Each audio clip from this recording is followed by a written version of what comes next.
Welcome back, MTG Joe here. Today we're going to do an installment of the weekly meta breakdown where we look at the best performing decks on the MTG Arena ladder. We're going to do something a little bit different today, and I'm going to do kind of an overarching primer on the Explorer best of 3 format. I'm going to cover every single one of arguably the tier 1 and tier 2 decks. Really reasonable decks that you can take, ladder up, and get to Mythic with. I am in contact with the folks at Untapped. There's a bit of a bug right now where the win rates aren't showing. So as we go through these decks, most of them won't have win rates showing. They're going to fix that on the back end. But all these decks are reasonable choices. So if you want to take them to a tournament, if you want to take them to the ladder, most of these are ports or almost card for card at this point, akin to what we see in the Pioneer format.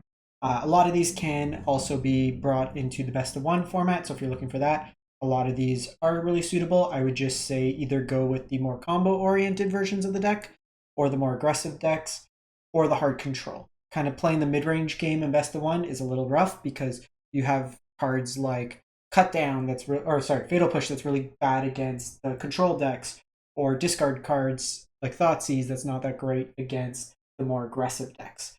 So we're going to go through. I'm going to start off by looking at popularity, kind of what the meta game is looking like in terms of arena.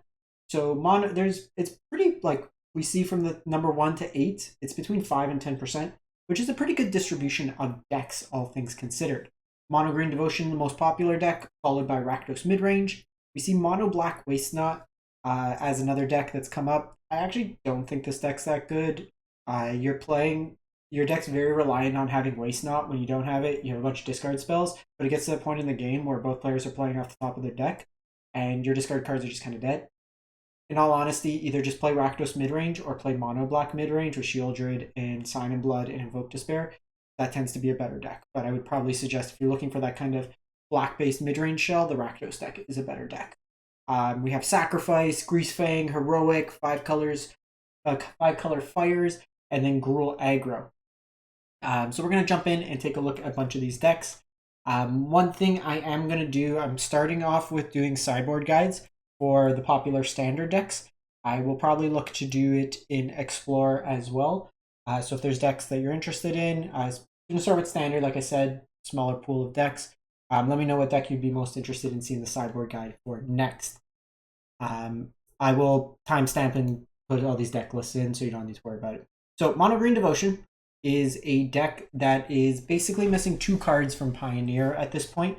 It is missing Oath of Nissa as well as the Chain Veil. The Chain Veil does enable some dramatic combo elements, lets you basically go infinite. There is an infinite line with the Pestilence Cauldron.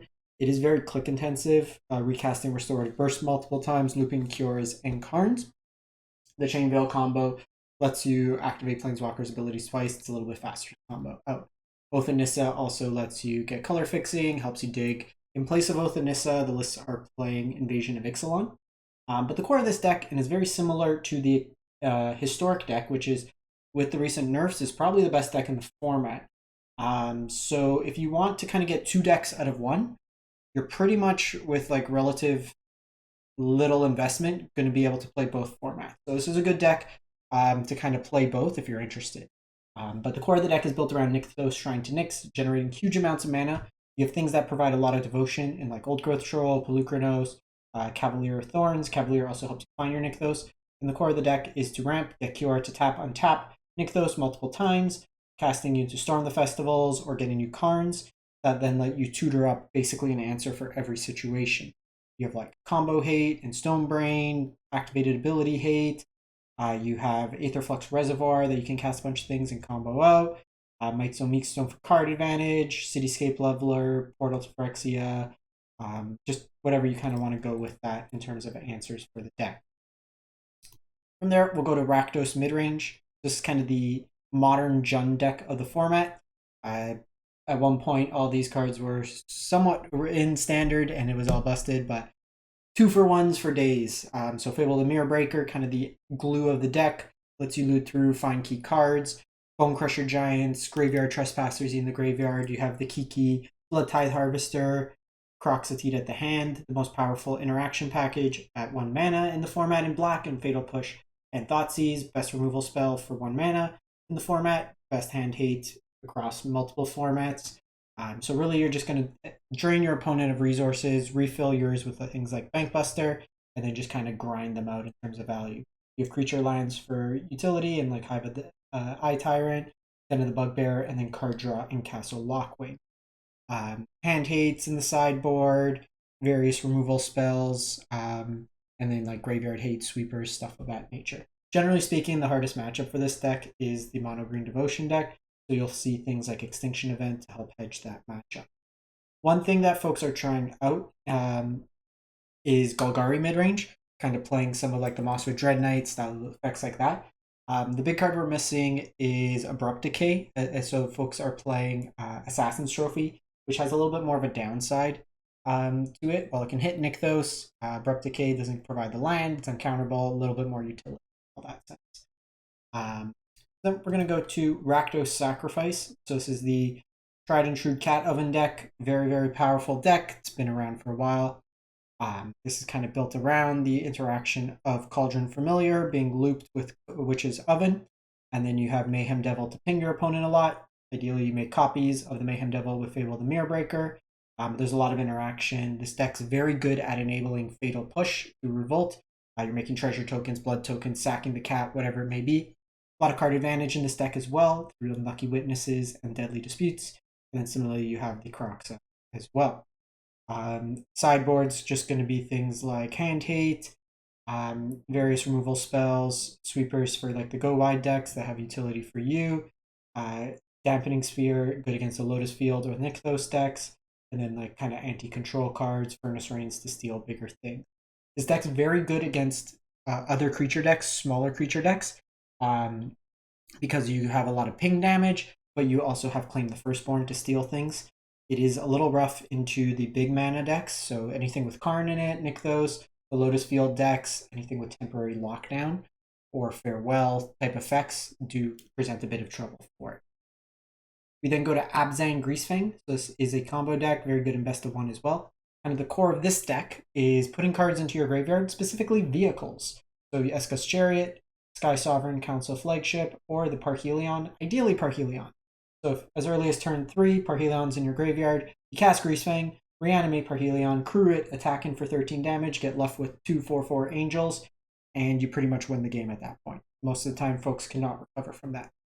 The deck features Hand Hate, 6 pieces, a bunch of ways to kind of mill over your deck, put cards into your graveyard, and more recently they've introduced playing a couple copies of Sheoldred into the main. There's a couple different variants of this. There's some with Eldritch Evolution, a higher density of 2-drops. There's ones with Scrapwood Mutt. So it kind of plays around with different variants, but the core of the deck is ultimately the same. Post sideboard, some of these decks will shift into outside of the combo. You sometimes see things like Wedding Announcement, but more often than not, it's just dealing with hate cards. So things like Rest in Peace, Artifacts, anything to kind of interfere with the graveyard. So you'll see things like Night of Autumns, Vanishing Verses, Terra Sunders, and then also some more removal packages kind of mixed into that. From there, we go to Mono White Humans. This one actually does have a win rate, 60%. So this is one of the more premier aggro decks of the format, playing a lot of human synergy. So you have things like Thalia's Lieutenant that puts counters on a whole bunch of your creatures. You have things like Coppercoat Vanguard that gives a buff, as well as creates ward, Thalia for tax, artifact enchantment hate through like Hopeful Initiate, protection with Dauntless Bodyguard, Adeline kind of lets you go wide, Knight Errant for card advantage. Usually the numbers that are going to vary are the Ossifications and the Brave the Elements. From what I've seen on Pioneer, more of the lists are a little bit higher on Brave the Elements over Ossification, but Brave lets you kind of attack through mono green, stuff of that nature, gives you protection. Notably, the protection is only for white creatures, so your Mutavault does not get the protection. And then Ossification is better in heavier creature.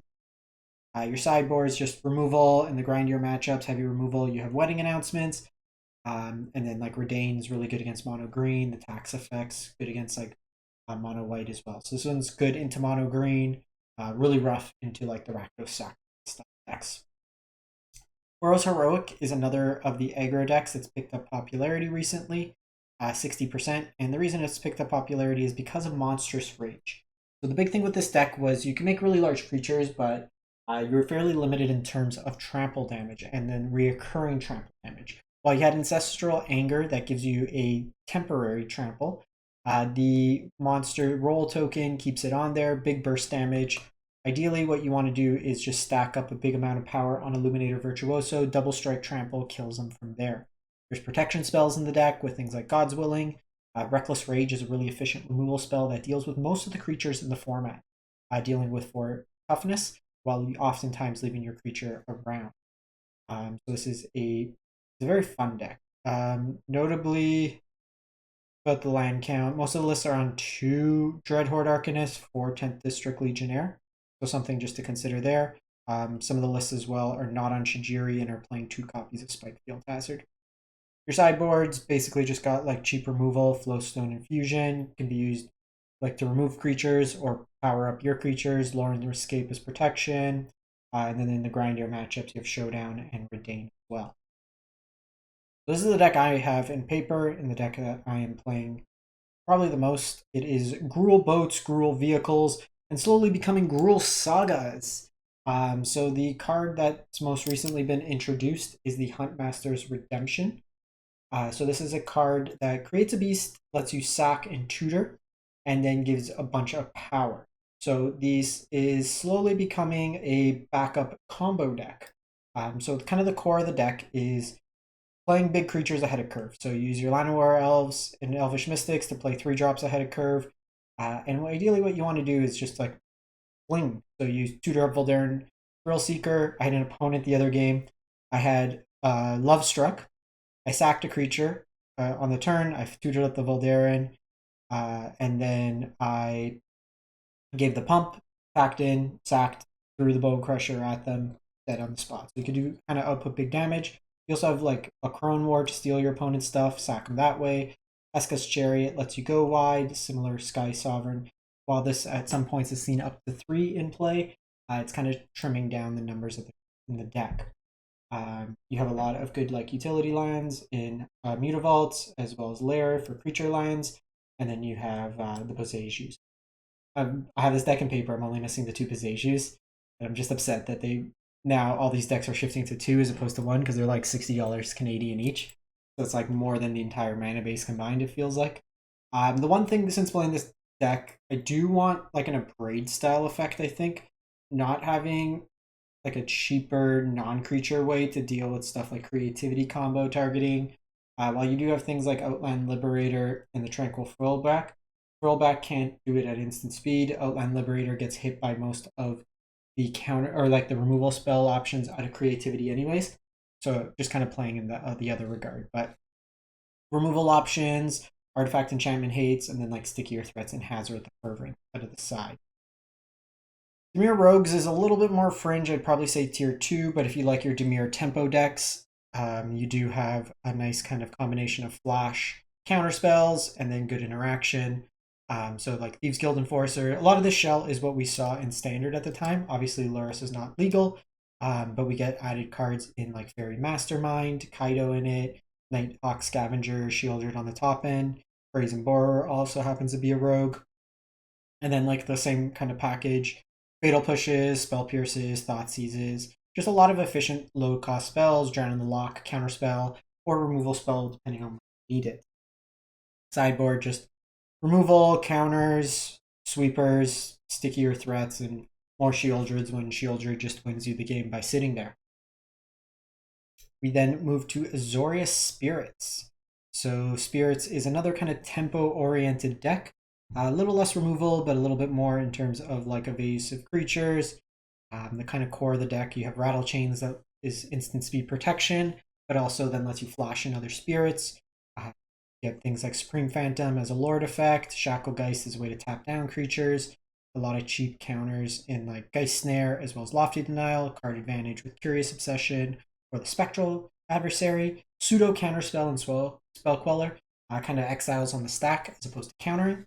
So it gets around can't be countered effects like Supreme Verdict, Catilda for the more aggressive matchups, and we're seeing some of these decks now play some copies of Invasion of Gobokan in the main. as a way to kind of tax, and it's very easy to flip it in this deck because you have so many evasive creatures. I've seen also some Pioneer lists play Giada and Errant, 3 mana. While not a spirit, it lets you cast creatures with flying from the top of your library. I've also seen Icon of Ancestry see play. Sideboard is basically some removal options. For your matchups, you have Invasion as well as Toski is welcome, and then Graveyard Hate. It's kind of situational with that.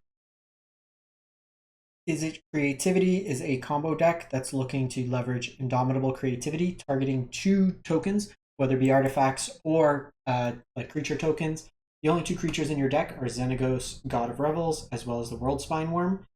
Basically, what happens is they both come into play. Xenagos gives World Spine Worm haste, doubles its power, and then you get to attack in for a 30/30 Trampler, which oftentimes is game winning on its own. Did not know that's a card. That should not be in the sideboard, but I thought it was a different card. So basically, the core of the deck, you have like a bunch of ways to make cheap tokens. Secrets of the Key, Fable. You have Big Score, which like turn 4 end step, cast Big Score. Oftentimes finds you your creativity, makes you the 2 tokens, play your 5th line combo out at instant speed. Also the Myrex as a way to make tokens. Sometimes you'll see Mutavault in the mana base as well. You can put back combo pieces with Volcanic Spike. So at the core of this is an Izzet control deck that has a combo, and then post board, if they are bringing heavy counter spells, you could shift into the Shark Typhoon, Hullbreaker, Horror combo style. Just this should not be memory drain. Just play like another Negate or like Aether Gust kind of in here, or even another Shark Typhoon. We then go to Azorius Lotus Control. So this deck here is leveraging the combination of Strict Proctor or Discontinuity to allow you on turn 3 to cast or play Lotus Field. And now notice, normally Lotus Field would require you to sack 2 lands, but with the Strict Proctor, you just don't pay the trigger ability, so then it doesn't resolve. Or you can Discontinuity on your turn for 2 mana. Notably, if you're doing the Discontinuity plan, go into full control mode on Arena, hit control on your keyboard, otherwise it'll pass through the mode to kind of end the turn. From there, you get to copy the Lotus Fields with Thespian Stage, get a whole bunch of mana, using things like Teferi to tap on tap, and at that point, you're either like time walking your opponent through discontinuities, Hornlock Whales in here, casting just big spells along the way. Because the Lotus Field produces any color mana of 3, in the control matchups, you can play Thought Distortion under the side, and then otherwise it's just your typical counter spells or removal options depending on the matchup. We then move to 5-color, is this Karuga? No, Yorion. 5-color fires. So there's the Karuga fires that usually plays the Cavaliers in Kenrith. This version's the Enigmatic fires. So you're using Fires of Invention. Notably, this is 4 mana. For some reason, Untapped always shows the Alchemy Revised Historic version, but it's the 4 mana version. Don't worry. You play Enigmatic Incarnation, a bunch of cheap enchantments, and then you have like a toolbox style deck that lets you find whatever kind of key card you want. Notably, with a domain strategy, you can cast Leyline Binding for 1 mana, exile something, and then sack it to Enigmatic Incarnation to get like Agent of Treachery, Atraxa, or Titan of Industry. A lot of just kind of situationally good cards. Elish Norn for matchups, Kenrith, Katos, Tolsmir, Boboris, and Fibblethip.